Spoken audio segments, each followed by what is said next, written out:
Γεια σας. Σήμερα βρισκόμαστε στο Άμστερνταμ. Πίσω μου βρίσκεται το Brouwerij Thai. Βλέπετε το χαρακτηριστικό μήλο και το λόγο του Brouwerij. Το κτίριο μου βλέπετε εδώ ήταν ένα παλιό bathhouse, το οποίο έχει μετατραπεί το 1985 σε έναν brewery που σιγά σιγά μεγάλωσε. Κάνει πολύ επιτυχημένες μπύρες και τα τελευταία χρόνια έχει αγοράσει η μεγάλη βελγική εταιρεία της Δεδομένου. Κατασκευάζει περίπου 10 σταθερές μπύρες και άλλες εποχιακές μπύρες, οι οποίες τώρα είναι available παντού στην Ολλανδία, αλλά άρχισαν να εξάγονται και στο εξωτερικό. Θα πάμε μέσα σε λίγο για να δείτε πώς γίνεται το brewing process και ένας υπάλληλος του Brouwerij θα μας ξεναγήσει στην ιστορία και στην κατασκευή μπύρας στο Brouwerij Thai.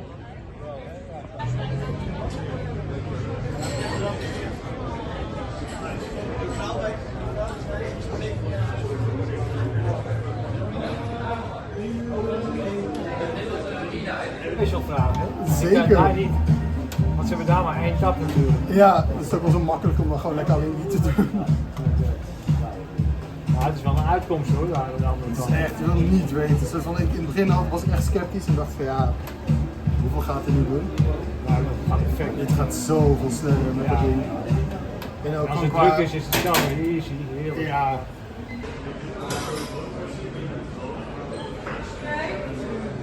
It'll take 30 minutes.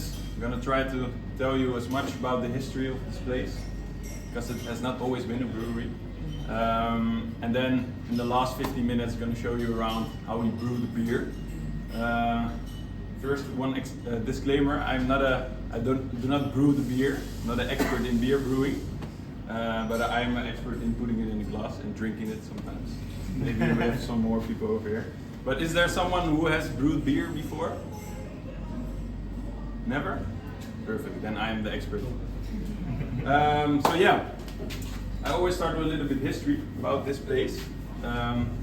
Always start with Kasper. Kasper is the founder of the brewery.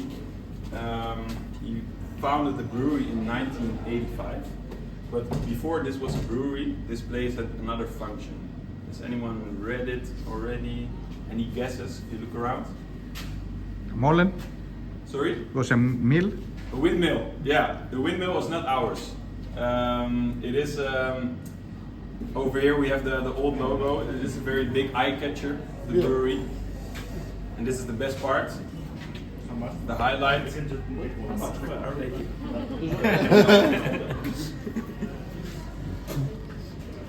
Everyone gets a small zatte beer.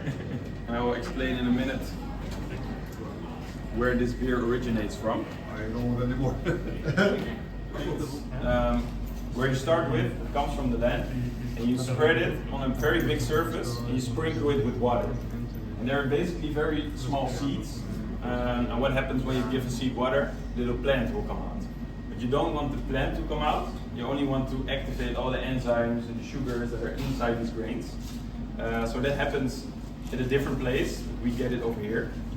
But when it's sprinkled with water, you basically want to kill the seeds before the plant comes out. And you do that by heating the grains up. And when you do that on very high temperatures, you get a darker grain. And you basically roast the grains. And that's where a dark beer comes from. A lot of people always think that a dark beer is heavy in alcohol. But the alcohol process comes at the end with the yeast. But that's not true, because we have a double, which is like 6%, but the zatte you just drank is 8%. So not every dark beer is a heavy beer. That comes in a different process. But we get these grains in big bags of 20 kilos, and we throw them in a machine in a little room behind this wall. You cannot see it right now, but when we're done, you can have a look over there. It's very big buckets. We throw the grains in. What the machine does is rubs the grains against each other. It doesn't pulverize it, but you have like a little coat, little jacket around the grain when you take off, because then you can extract all the sugars and the enzymes. That happens over there. It comes through the wall to these two big kettles here in the back. And then I will move over here. They look very similar, but they do two different things. The right one is the cooking kettle, what happens there, the grains come in, you throw water in and you start boiling it, start heating it up. Then you transport it to the filter kettle. And what happens here, all the grains, they go down, they sink to the bottom, and you get a very thick cookie type of layer. And that's basically the filter of your beer. Because what you do then, you pump the hot water through the filter, through the layer of grains. And that's how you extract all the sugars and all the important stuff. Do it about 4 or 5 times. And when it's ready, it goes back to the cooking kettle. And what you're left with here is the rest of the grains. We call it wort. And what happens, it gets shoveled out over here. We have a little hedge. And we have now for almost 40 years, we have a pact with a sheep farmer, an Άμστερνταμ local sheep farmer, because we don't use the grains anymore. We have everything we need, all the sugars, but there's still a lot of protein in it, which is very good for cows, for sheep, for cattle.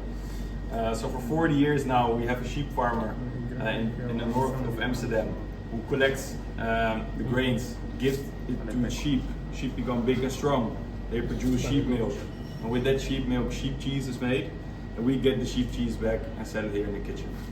So it's like a little local ecosystem. And in the past, we gave him the grains and we get sheep cheese back. And we didn't have to pay anything. But now, because of prices and stuff, we have to pay for it, and there's way less sheep cheese. So it's almost always sold out. Maybe if you're lucky, we still have some, but when it comes in, like in a week, everything is gone. Some people say you can taste the beer in the cheese. Maybe if you think hard enough, you will actually taste it. But yeah, so all the grains are out. Yeah. And what you're left with in the cooking kettle is basically like a sugary soup. All the sugars from the grains are now boiled up again. And then you throw in the hop. Does anyone know what hop is or what it does? Hopfen. Sorry? Hopfen makes the alcohol. Hopfen. No, that's the yeast. Oh. That's in the end. No, hop is a different ingredient which gives taste to the beer. There are a lot of amino acids in hop, and they give taste to your beer, and it also preserves your beer.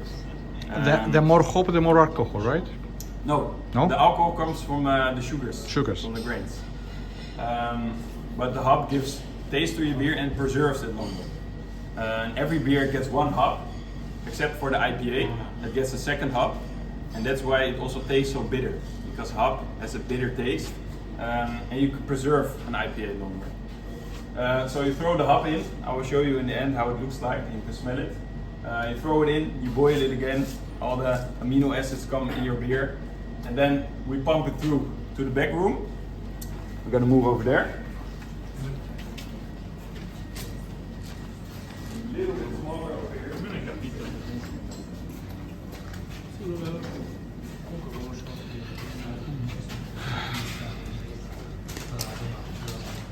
Come through, everybody. Otherwise, the people in the back cannot see it. All the way in the back, in the corner, we have a big tank, which is called the whirlpool.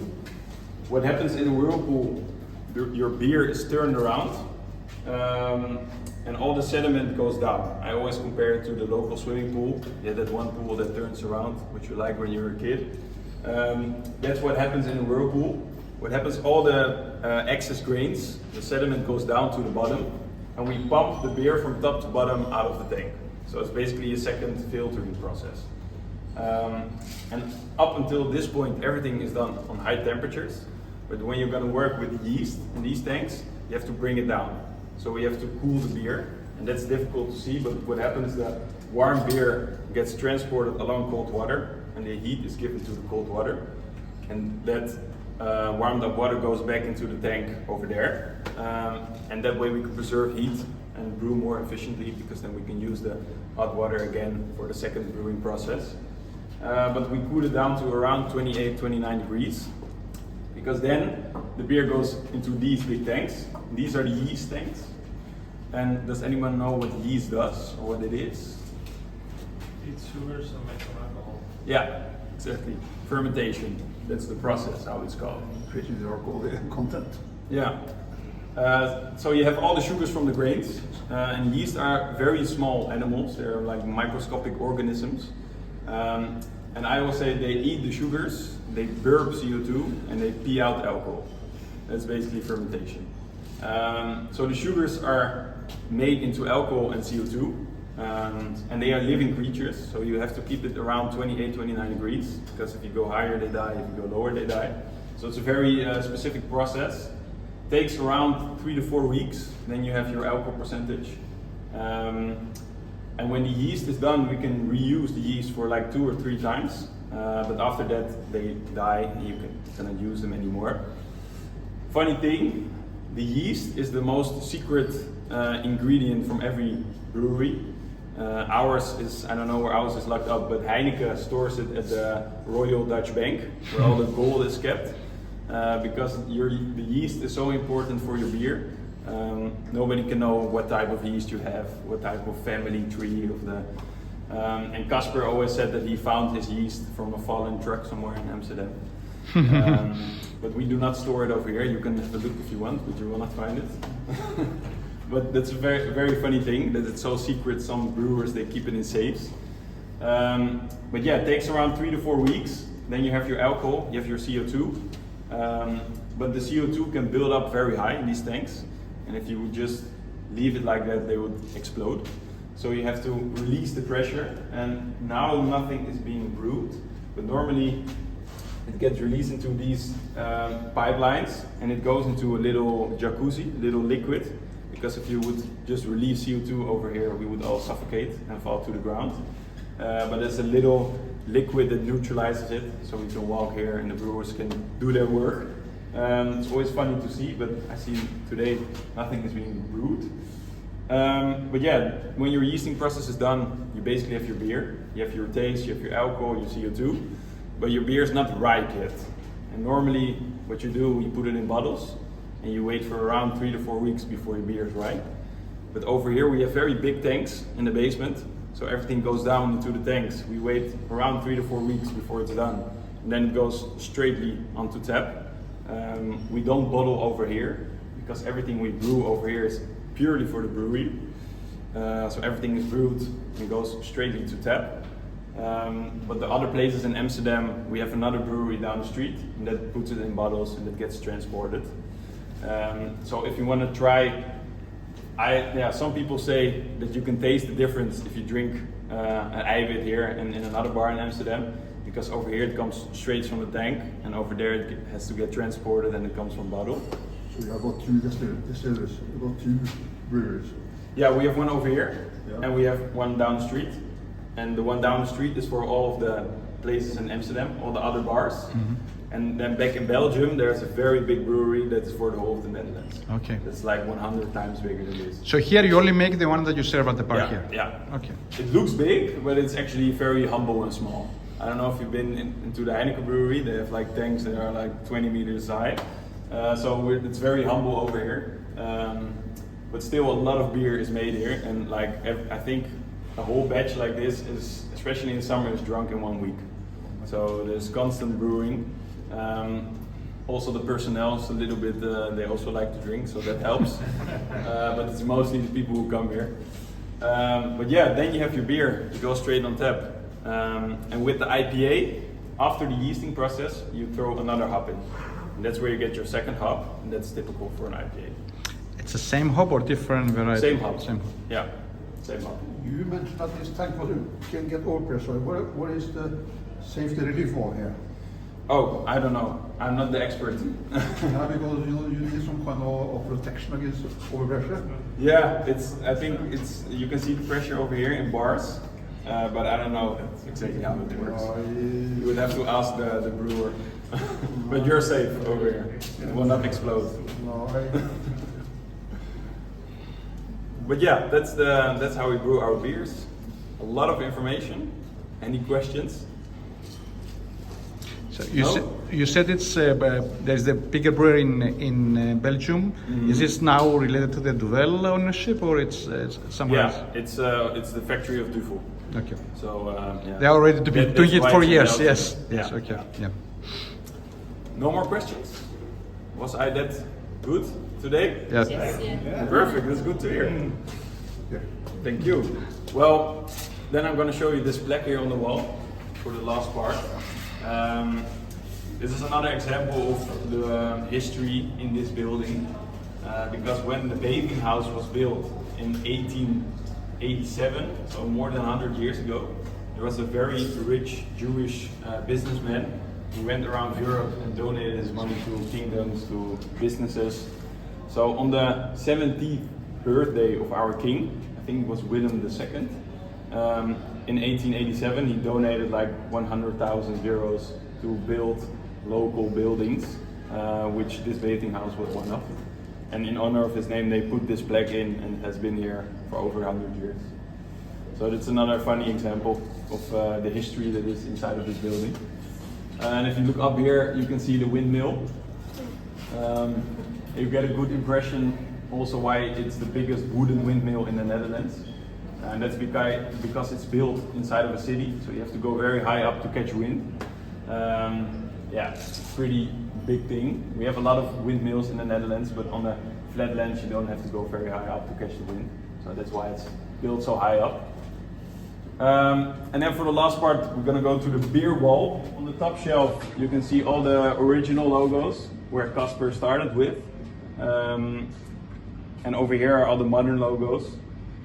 This is also, the IPA was made by Pieter and Bart, the two businessmen, when they came in here. And this is the original logo, the naked lady with the tattoos. Like one period in a year. So we have the eibok. It's mostly in the end of the year when it gets a little colder. We also have the eindejaars, which means end of the year. It's like a party beer. It's also 9% in alcohol, so it's a heavy one. But that's for New Year's. And we have a paasei, which means Easter egg in Dutch. You can guess it. It's for the Easter time. So we have a couple standard beers, and then some beers will come back every year for a certain period of time. Then we also have special numbers. And the special numbers are the beers that the brewers here get to create by themselves. They come up with one or two every year, new special number, and they get to choose what they do with the ingredients, the whole process. They can do whatever they want. That's also why we only sell them over here in the brewery, because sometimes they're very nice and sometimes they're not so nice. But when they are very good, they go to like the local supermarkets nearby. Don't tell the brewers I said that, because they like every beer they make. But that's nice for the brewers, that they can have some creativity, make their own beers. We had the roasted amber last year already, so we're waiting for number 85, but it should come. And then we also have the 0.5 beers. We have the eiwit and we have the free IPA in can now. And we used to have berry, but that was more like lemonade, so we decided not to sell it anymore. And it says 0.5 because it's very difficult to get like 0% alcohol in the beer. You need like a very expensive installation that only Heineken, for what I know, has. But it's actually like 0.00 something. But because of regulations, you have to say 0.5. But it's nice when you want to drive home with a car and you don't want to get drunk.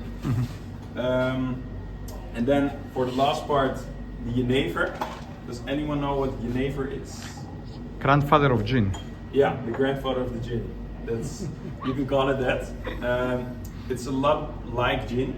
It's distilled a little bit different, but it's a very strong spirit and it's very typical in Amsterdam. When you combine this with a blonde beer, you get a kopstootje, which means headbutt. And that's because the headbutt you get from the alcohol. But yeah, we started with this now 2 years ago. We got like a few thousand bottles and they sold out like immediately. Everyone who worked here got one bottle as well. And if you kept it, you still have it, you can sell it for like 100 euros more because it's so popular. I unfortunately drank mine, so no profit for me. But it was, people very much liked it. And then they made a new one, which was even stronger, 35% in alcohol. But it was with raspberry, a little bit more fruity. And this one also sold out already. And I also drink mine, because it was very nice. But the process is different. Where do you make this? Yeah, we don't make it over here. Duvel makes it. So I think they make it back in Belgium. Okay. Because we don't have like a distillation for making strong spirits over here. It's only beer brewing. but there should come a new one anytime in the future. But it's, if you go around Amsterdam tonight and you ask for a kopstootje as a tourist, the people behind the bar will definitely love, and they will give you a small jenever and a blonde beer, which is very nice in my opinion. But yeah, those are all the beers we have, and what I wanted to tell you guys. Any more questions for me? Nothing? Thank you. Thank you for listening. Thank you. Have a great day.